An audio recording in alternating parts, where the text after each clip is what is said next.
السلام عليكم صحاب هو إذا قرأت صوبك العادة وعيكم بليس يقص عين وإلهي عاف ما تكتكسي عندما أنا صحابتي هذا ويكون قوري وذني مسلمين هذا في رمضان وحكوا لكم كيروت وإذا صاحبتي هذا على حاوشين أنا داعي وحكوا لكم كيروت وإذا صاحبتي يكبر وأنت لو يقرأنا وساكا بس إلى الناس ولا راح والبا حمر وقبا وتسجل اقرأ ما يقير إذا بيكم توراي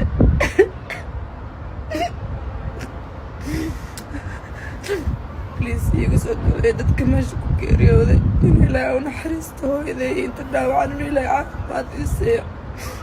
سرعة سامع لك استحمل كتيرا. بسم الله الرحمن الرحيم والصحافة إنا لله وإنا إليه راجعون ما أنت سقالي لباتن بشي أكتوبر لبكون لبيه لباتن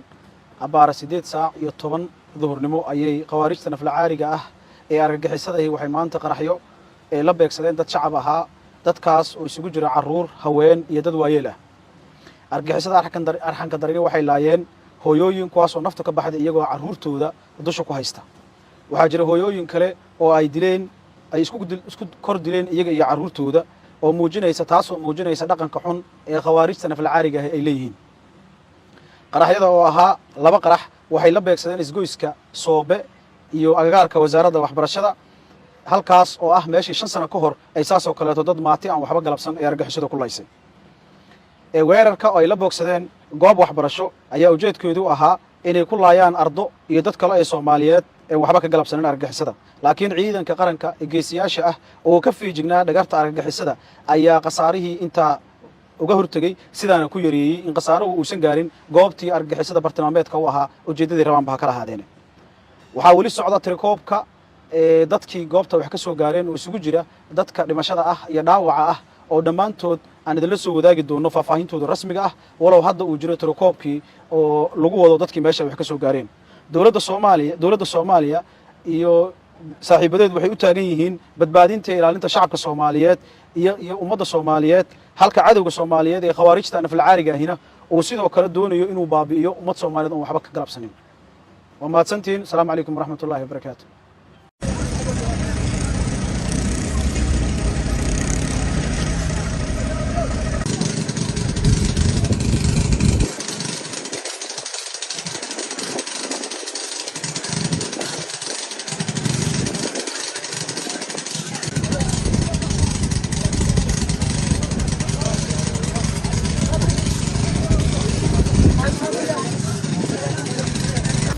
halkan aan taaganahay waa wadada dheer ee laamiga Soobe 14 Oktoobar isgoyska Soobe gaar ahaan dhinaca laamiyaraha bartan ayay ahayd qaraxii koowaad waxa uu ka bilowday waxaana dhankan iga jirta wasaaradda waxbarashada xukuumadda federaalka Soomaaliya wararka qaar aan helayno waxa ay sheegayaan in qaraxyada marka hore ay ku bilowdeen laba gaari oo laga soo buuxiyay walxaha qarxa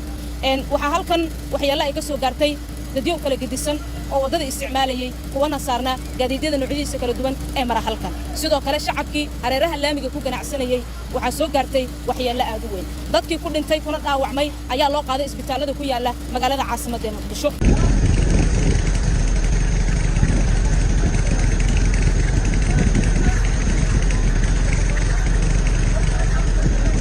ay goobta wax ka dhaceen laamaha amniga qaybihiisa kala duwan ayaa si degdeg ah u soo gaaray halkan burbur xoogan ayaa ka muuqda hareeraha laamiga wali waxa la daabulaya meedka dadka oo gawaarida gurmadka degdega ambalaasta waa ay taagan yihiin halkan xog aan helno waxa ay sheegayaan in qaraxan uu ku dhintay taliyihii saldhigga degmada Hodan Cadceed sidoo kalena ay waxyeelo ka soo gaartay taliyihii saldhigga Waaberi saraakiil kale oo ka tirsan dowladda federaalka Soomaaliya ayaa waxyeelo ka soo gaartay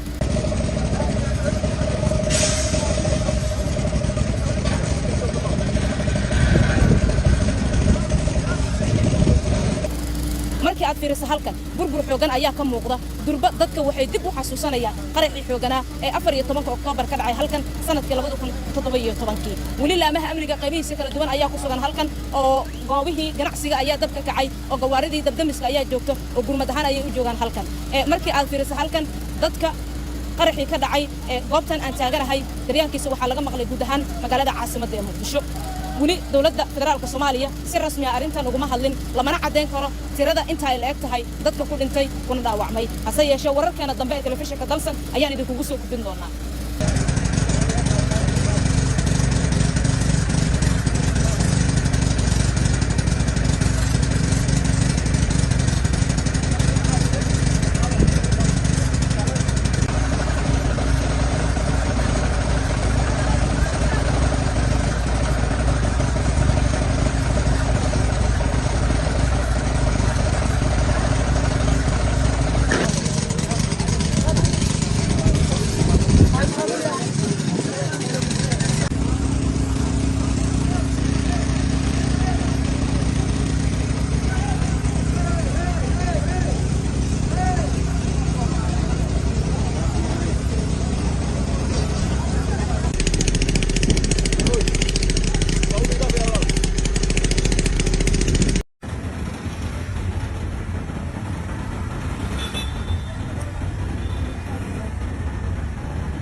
faahfaahin kala duwan ayaa laga helayaa qaraxyo goordhow ka dhacay magaalada Muqdisho ee caasimadda Soomaaliya.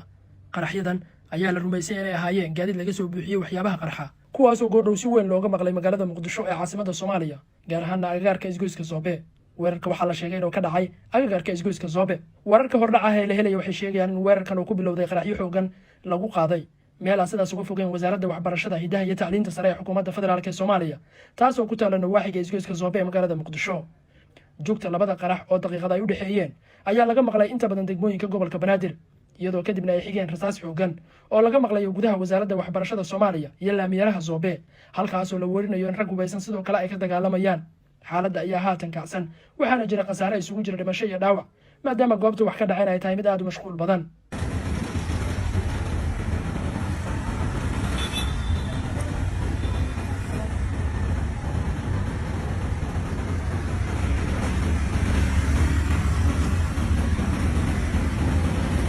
sawirada hordhaca ee la arkaya waxay muujinayaan burbur baaxad leh oo soo gaaray dhismayaal badan oo ka agdhowaa goobta,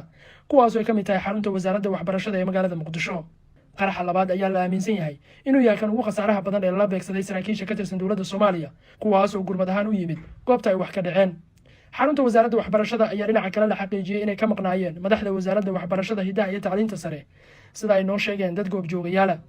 adeegga isgaarsiinta ee magaalada Muqdisho ayaa dhinaca kale mar qoro istaagay, iyadoo dad badan ay ku adkaatay inay la xiriiraan eheladooda ka agdhow goobta ay wax ka dhaceen. qaraxa maanta ee magaalada Muqdisho ayaa ku soo aadaya xilli madaxda maamul goboleedyada iyo dowladda federaalku ay ku shirsan yihiin magaalada Muqdisho, dhinaca kalena ay ciidamada dowladda u xiran yihiin wadooyin muhiim ah oo ku yaala caasimadda. wixii faahfaahin ay ku soo kordha qaraxyadaasi waxaad kala socon doontaan wararkeena dambe haddii Allah idmo.